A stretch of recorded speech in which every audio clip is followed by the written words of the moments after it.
Hey, welcome to Financial Markets and Institutions. This video will provide a brief history of the United States from a money and financial markets and institutions perspective. It'll show that the U.S. went through centuries of monetary instability, which means it also went through centuries of economic instability. We'll motivate the rest of the course and show you that the financial system composed of financial institutions, markets, and instruments, including money, is vital to the economy. A stable currency is key. This course is really cool. I've been studying economics and finance since the early 1980s. I went through and experienced the high inflation that we had in this country and the economic turmoil of the 1970s. I remember that. It wasn't fun.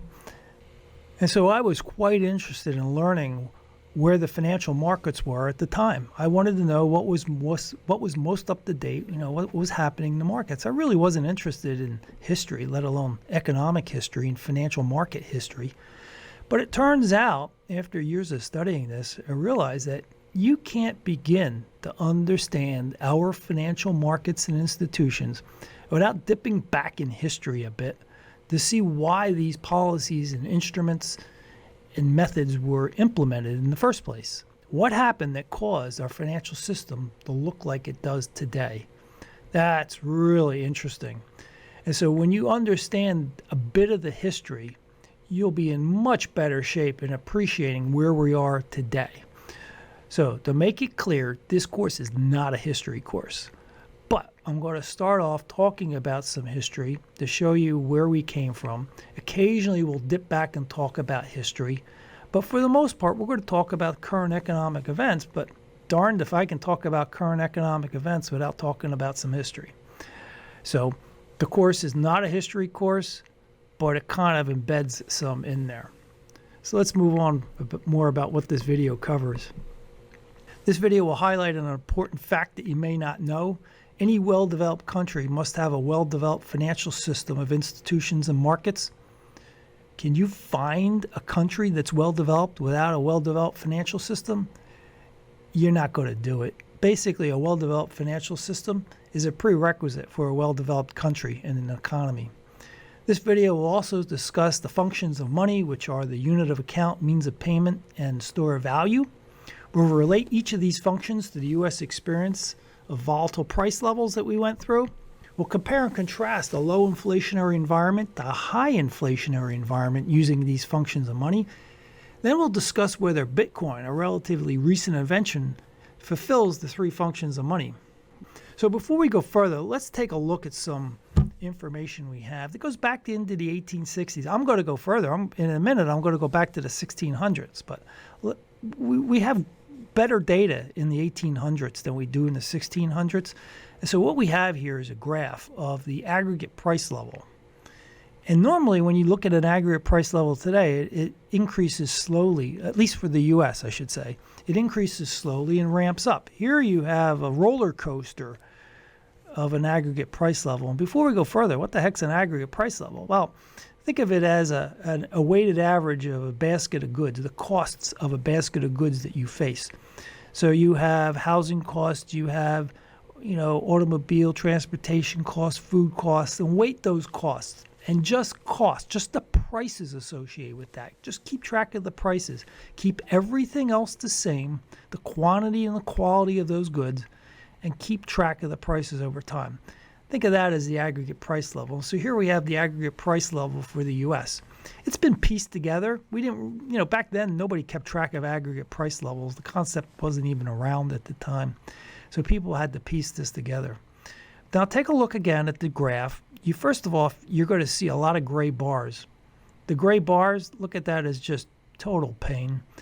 That was depressions and recessions that took place throughout that time period. And the thing you grasp from this is, holy mackerel, look at all those recessions relative to, some economic growth, which is the white bars there. The white bars are, I should say they're economic growth, but it could literally be stagnation of no growth, basically. It's better than negative growth. But recessions and depressions are negative economic growth. And so we'd come out of a recession, we'd stagnate or maybe grow a bit, only to fall right back into a recession or a depression. And a lot of that had to do with our financial system, or lack of understanding of our financial system and the lack of regulation of it. And so that's what this course is going to talk about. Now, let's look closely at the graph. It starts off in 1860, around the Civil War time. So as you're going to hear again and again in this video, and as you go through the course, that when the government goes into war, and U.S. government, and this even applies to European governments, they go through wars, they need to issue money to pay for it. They don't have enough money. And what you find is that, how do governments finance the war? Well, they could tax people, and that's generally not acceptable, to increase taxes during a war. You can issue debt, but you can only issue so much debt, and then people don't have confidence in the debt. Or you can kind of work behind the scenes and start issuing money, printing money, and using that to pay for supplies for the war. The problem with printing money, increasing the money supply, is that eventually the money becomes worthless. You have too much money floating around in the economy, and the only thing that changes is prices. Prices go up, and the value of a dollar is much less. So that's what you see in the early 1860s. You see a ramp up in the aggregate price level. That means there's a ramp up of inflation. And then the government goes off of the gold standard. We'll talk a little bit of that. But the gold standard is usually used usually implies that, look, there's gold on reserve at banks and financial institutions that back up the paper currency. So you always have the ability to convert your paper currency into gold reserves, or maybe even silver reserves. That way people will have confidence in the paper that's floating around in the economy. But when you start printing too much money, the money's not backed up by very much gold anymore. And so the U.S. went off the gold standard way back in the 1860s, and it went back on it and back off it, and we went into what's called bimetallism for a period of time where we had both a gold and a silver standard. So before I go further, let me interject here a minute. When a country is on the gold standard, it means its paper currency is convertible into a fixed amount of gold. If gold is limited in supply, and it usually is, then the government just can't print more money without increasing the supply of gold on reserve. In fact, if the rate of gold mining slows down and the government can't increase its gold supply fast enough, the amount of money in the economy becomes restricted, and that restricts trade. And it tends to push us into a recession or even a depression. So, over the decades, the world's economies have grown so large that it has outstripped the amount of gold in the world, and is one of several reasons why most countries around the world are not on a gold standard. There's simply not enough gold to go around. So now let's back to the graph here. We see the great sag where we had the second industrial revolution. Wages are up, however, but look at prices sagging. That great sag in the price level was the result of the U.S. reducing the money supply, in other words, withdrawing money out of the economy as it got back on the gold standard after the spending spree from the Civil War. And then right before World War I, or right around World War I, we see a tremendous increase in the price level. Well, again, that's the increasing of the money supply and prices going up because of that to pay for the war. And then, we see a Great Depression caused by a stock market crash in 1929, which facilitated a bank panic and a collapse of the banking system in the early 1930s. We'll have much more to say about that later in the course. Now, we'll look at much more recent financial data later on in the course, but I'm giving you, again, a background for the reason for understanding financial markets and institutions. What this tells you is nobody knew what the heck to do from a financial markets and institutions perspective in the 1800s and the early 1900s.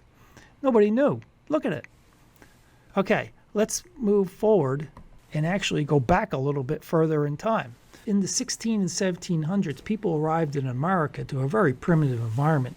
They had some coins in their possession for trade, but most trade was through barter. And the problem with barter is you need a double coincidence of once. If you have chickens and you want some beef, you're going to have to find somebody who has beef but also wants chicken and wants to trade. That's called the double coincidence of once. It means that you spend most of your time trying to find somebody to trade with. And you may have to find a third party to trade with to make it easier. Money, if we had it, would be so much more easier to transact business as we see today. And so people take it for granted. Well, what I'm telling you is don't necessarily take it for granted. Understand it a bit. And that's where this history comes into play. So basically in the 1700s, we had no financial infrastructure. There were very, very few banks at the time. Now let's go further here. In 1690, Massachusetts issued the first government paper in the U.S. It was denominated in pounds, British pounds, to pay soldiers to buy supplies. Already, 1690, we see Massachusetts, the government, issuing paper money to pay for a war. Just like what happened in European countries years before. And so this was nothing new. The people of Massachusetts knew and were suspicious of such issuance of paper. And what happened is almost always in these situations, it becomes too easy to print paper and governments overprint and you end up getting inflation.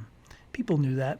And in 1692, Massachusetts had to make the currency legal tender, which means you were forced to take it as part of a transaction. So you were forced to take the payment of that paper money. Now, let's move on. In the 1770s, England had substantial troops in America. The colonies desperately wanted to secede from England. Out of necessity, they formed the Continental Congress to put up a united front. But many did not want to fight a war against the tyrant only to form another overbearing government internally. Economically, there was no single uniform currency, only 3 commercial banks and no central bank at the time. So in colonial times, we had a hodgepodge of currencies. Each state had their own currency, and then each bank issued currency, paper money, and so we had no uniform currency.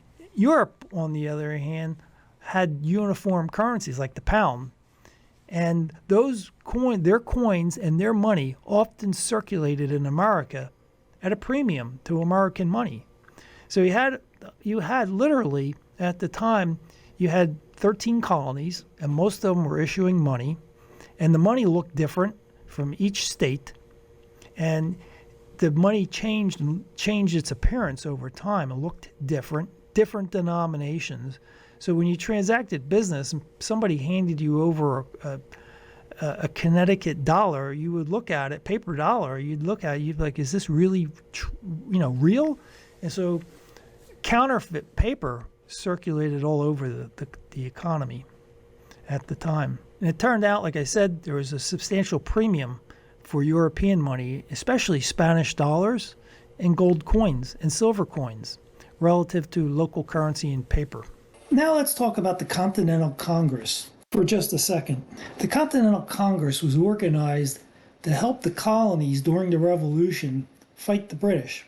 It was the first form that our national government took to try to unite the colonies. Political leaders at the time, such as George Washington and Alexander Hamilton, thought that to defeat the British, the colonies would just have to unite and pool their resources. The Continental Congress did not issue paper currency until 1775, called Continentals. The reason for the issuance was obvious. George Washington and Alexander Hamilton, among others, fought the Revolutionary War for years. They had very little supplies, and so they needed money to be able to buy these supplies. It turned out that the Continental Congress ended up printing millions of dollars at the time, millions.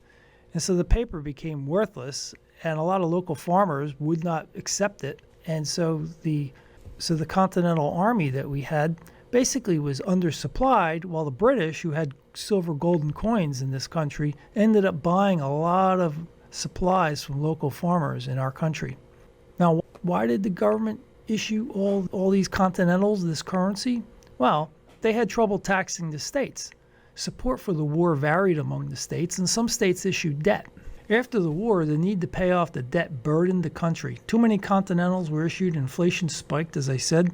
Foreign currency and coins traded at a premium to Continentals, which became nearly worthless. The Spanish dollar was so popular at the time that the term dollar was adopted as the national currency. in 1792 in our country. So after the Revolutionary War, Hamilton pushed for a centralized financial system composed of a U.S. Treasury to finance the government, and he also pushed for the first central bank to help the U.S. government transact its business. According to Hamilton, it seemed like transactions were bogged down by the fact there simply was not enough currency, good currency, in our markets. All these observations pointed to a need of having a treasury and a good central bank. So a good part of this course is about central banking. Hamilton also envisioned a U.S. Treasury that could handle the central government's finances, especially the issuance of debt. Why was he anxious to issue debt, and why were so many fearful of the idea? Well, people were fearful of having too much centralized debt because they thought, well, then there's too much control over the people and over the country, and we'd fall back to basically having another dominating government like England. So taxes were unpopular, and he wanted a central government. So don't underestimate the fear that people had in this country early on about central authority. So in seeking a U.S. Treasury, many feared Hamilton wanted a permanent amount of debt, and they thought, wow, a permanent amount of debt means that we would be shackled to some central authority because we'd have to constantly have to pay off that debt. Furthermore, many feared that the creation of a strong central authority in and of itself was a problem, and that's what a U.S. Treasury represented. And in the end, a balance of power was struck. There was power given to the states and some power given to a centralized authority, a U.S. Treasury and a central bank. And to this day, there's still what's called a dual banking system, where there's a state banking system and a national banking system, which we'll discuss later on in this course. The fear of centralized power had its impact on the first central banks of this country, and I say banks with a plural, because we started two central banks in the late 1700s and the early 1800s, and each bank was authorized for a 20-year period and then was to be renewed by Congress at a later point.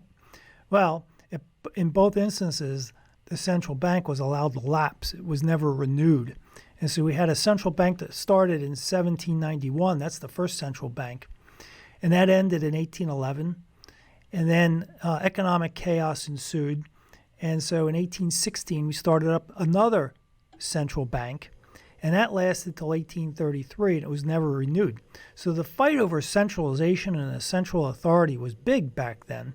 People just did not trust central banks. They didn't trust banks and they didn't trust central banks, even more so. So what happened during this time period from 1791 all the way into the middle 1800s is that the states continued to print too much money, especially when they ran into budget shortfalls. And not only that, commercial banks were started, hundreds of commercial banks, and they issued paper also, currency. So there was hundreds of different kinds of state and commercial bank currency floating around in the economy. And so people would be presented with very strange looking paper, and they wouldn't really know if it was good or not. It slowed down commerce. Now let's look at the Panic of 1837, because this has a bearing on things that we're going to talk about later in the course. Not per se this particular event, but this event sounds similar to what we're going to see later on. After the Second Central Bank of the U.S. lapsed in 1833, inflation ramped up as the money supply increased. The U.S. expansion in agriculture and canals, basically transportation, was being funded by European money, which is relatively more stable than our money. Many states have substantial amounts of debt that was purchased by the Europeans. And in 1837, the Bank of England tightened credit. And tightening credit means they increased interest rates, which made the price of borrowing more expensive. It tends to lead to a contraction in the economy, as we'll see over and over again in this course. Well, when Bank of England increased interest rates, it led to the Panic of 1837. U.S. economic activity collapsed. 9 states defaulted or renegotiated on their debt as a result of the depression, not recession, that had followed. In a nutshell, U.S. monetary policy as we know it today did not exist. You may not have a good understanding what U.S. monetary policy is to begin with, but that's the whole purpose of this course. That's an important component of this course. So hold on, we'll cover it. The states struggled frequently with overprinting money because there was no single authority to print money. You had multiple states, hundreds of commercial banks issuing paper. No wonder things didn't work very well. So what happened was we had panics, we had booms, and we had busts that plagued this country all too frequently. And in the meantime, the country went on and off the gold standard and sometimes employed bimetallism. Bimetallism is where a currency is directly or indirectly redeemable into both gold and silver. And so we've moved away from any metallism in this country. We have pure fiat money. It's not backed by gold anywhere. So you have to have confidence in the U.S. government, which is why things like Bitcoin have popped up, and we'll talk about that towards the end of this video. Bitcoin has popped up as an alternative to government-based money. Now let's get back to history. In 1862, the Civil War costs skyrocketed, and the federal government attempted to issue debt to pay for the war, but there was not enough demand for the debt. And they couldn't tax either. Remember, taxing was quite difficult. So what happened was the government then outlawed state issuance of bank notes and created greenbacks. So in 1862, you finally see this country getting a uniform central currency called greenbacks. They were called greenbacks because the reverse side of the dollars were green. And so what they did was they outlawed state issuance of banknotes and created this national currency. A huge move forward. So let's look at some common threads that link the past to the present. So what we've seen, not only in this country but in Europe, is that countries often need to generate money to pay for wars. That's been the past. But now it mainly seems to be that countries often need to generate money to pay for social benefits. And so that seems to be the present. This leads to either higher taxes or debt issuance or the printing of money. It helps if the government has a central bank to help buy up the debt, as Hamilton initiated.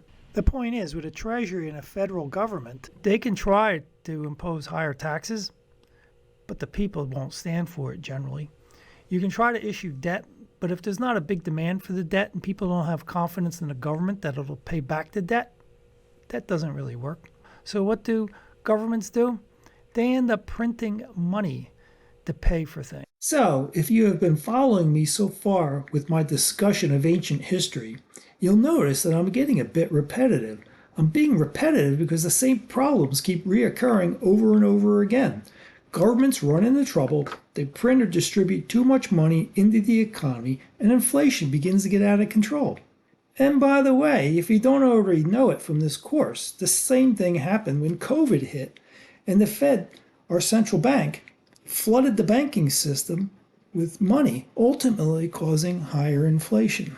And when you print money, you increase the money supply, which is a supply, and the value of that money drops off. What happens is prices go up, and you're not any better off. In fact, you're worse off because now you have inflation, and you got to stamp that inflation out because people have this idea that prices are going to continue to go up, and they expect it. So even when the money supply falls initially, there's no change in people's inflation expectations. So it becomes quite a difficult matter to deal with, and that's something we'll talk about later in this course also. So important distinctions in the U.S. The U.S. Treasury handles the finances of the government and oversees its currency and debt issuance. Okay? The central bank, which is now the Federal Reserve, is a bank of the banks. It manages commercial banks, the money supply, interest rates, and is responsible for price stability, which means basically low inflation, and the unemployment rate. So I just wanted to make those distinctions clear that there's a difference between the U.S. Treasury and a central bank. Most of this course deals with banking and central banks, and also shadow banks, which are kind of cool that have popped up in the past 20 years. And some other financial institutions, the Treasury, it's there, but it's not a huge part of this course. Now, Hamilton was the first Treasury Secretary of the U.S. and developed its responsibilities. He also engineered the first central bank. So what he did in the very beginning of this country was he commingled and entangled the two. And eventually we sorted that out so that there would be a more independent U.S. Treasury. So when I say independent Treasury, I mean independent of the Fed. Obviously, since the Treasury is part of the government, it's not independent of the U.S. government. And more importantly, an independent central bank, another topic that we're going to hit later on in this course. So, just to be clear, when I say independent central bank, I mean the operations of the central bank are independent of the U.S. government, even though the goals and objectives of the Fed are set by Congress. I'll talk about that much more in a later chapter. Yeah, it sounds a little confusing, and some people refer to it as a quasi-government organization. In other words, they refer to our Fed as a quasi-government organization. So now, in recent decades, barring the Great Recession we had in 2008, 9, and 10, and then the coronavirus, our financial and economic environment is way more stable than colonial times, believe it or not. So people might have a hard time seeing that, but after you listen to this video and look at monetary history and economic history of this country, you realize we're in pretty good economic times.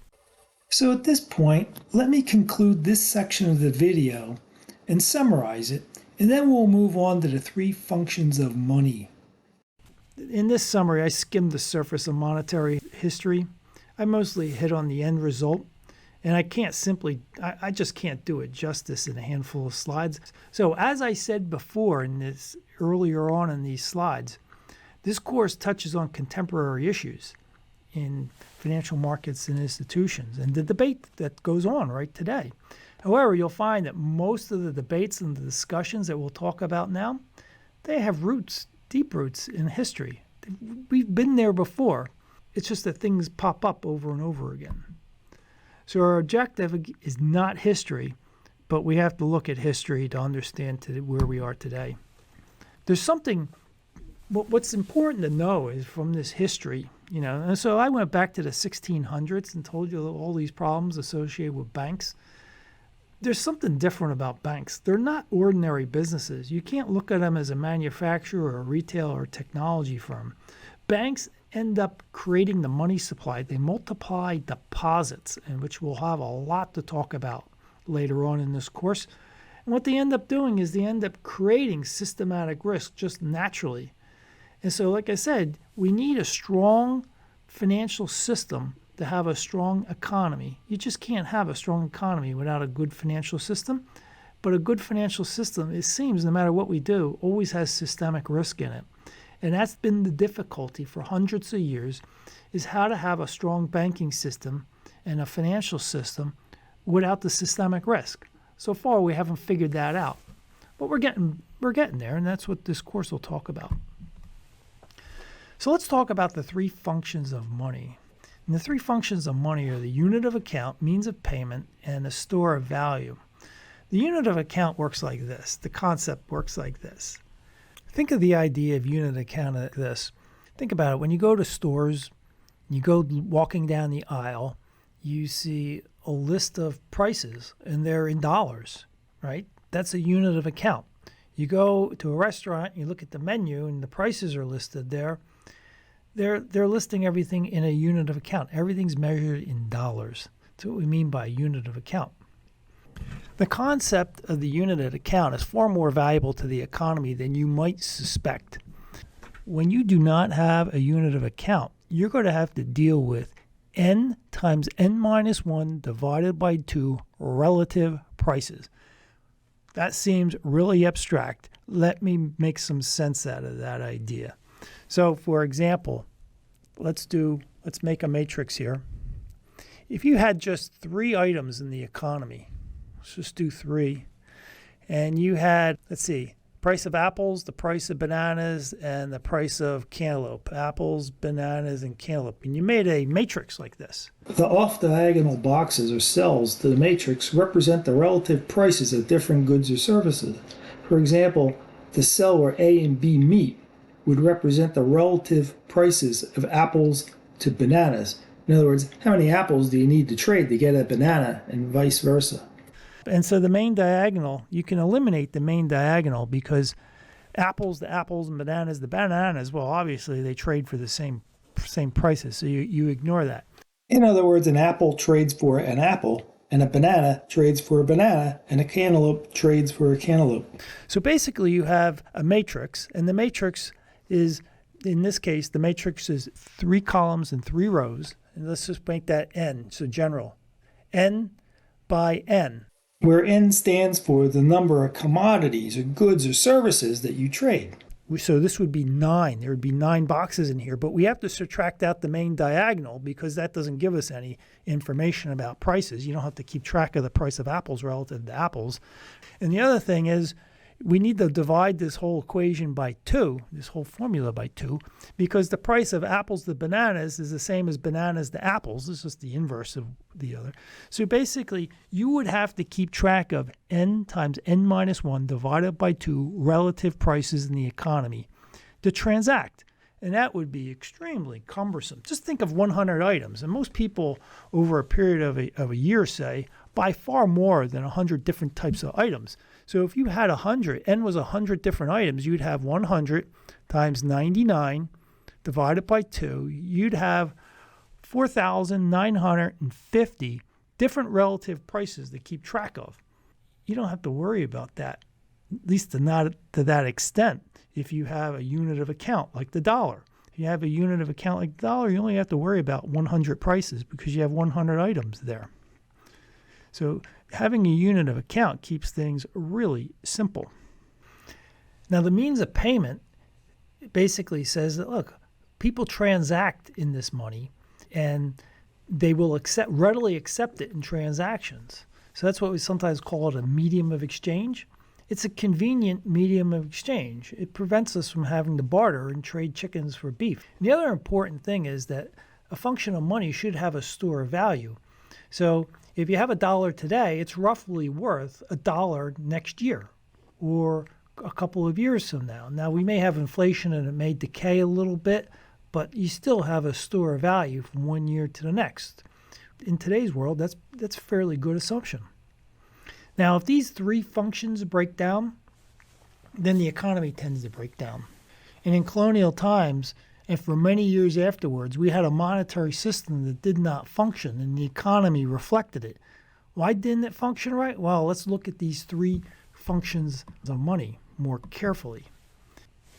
Let's look at when we have a low inflation environment, say 2% per year, and let's see what happens when we have really high inflation, hyperinflation. Now, I don't think we had hyperinflation, and the definition of hyperinflation varies, but we didn't have hyperinflation earlier in this country. We had very high inflation at times, for sure.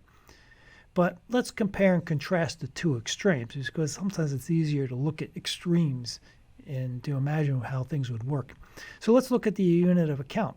So under low inflation, right, at 2% per year, the unit of account stays intact. People will always have their menus in dollars. You go down the aisles and you look at the shelves and things will be priced in terms of dollars. You go to the internet, you'll see things priced in dollars. But when you have hyperinflation, the unit of account falls apart.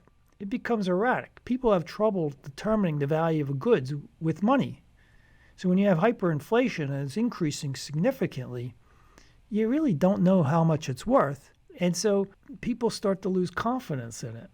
And what they do is they start scrambling for other units of account. So people begin to measure value with foreign currency.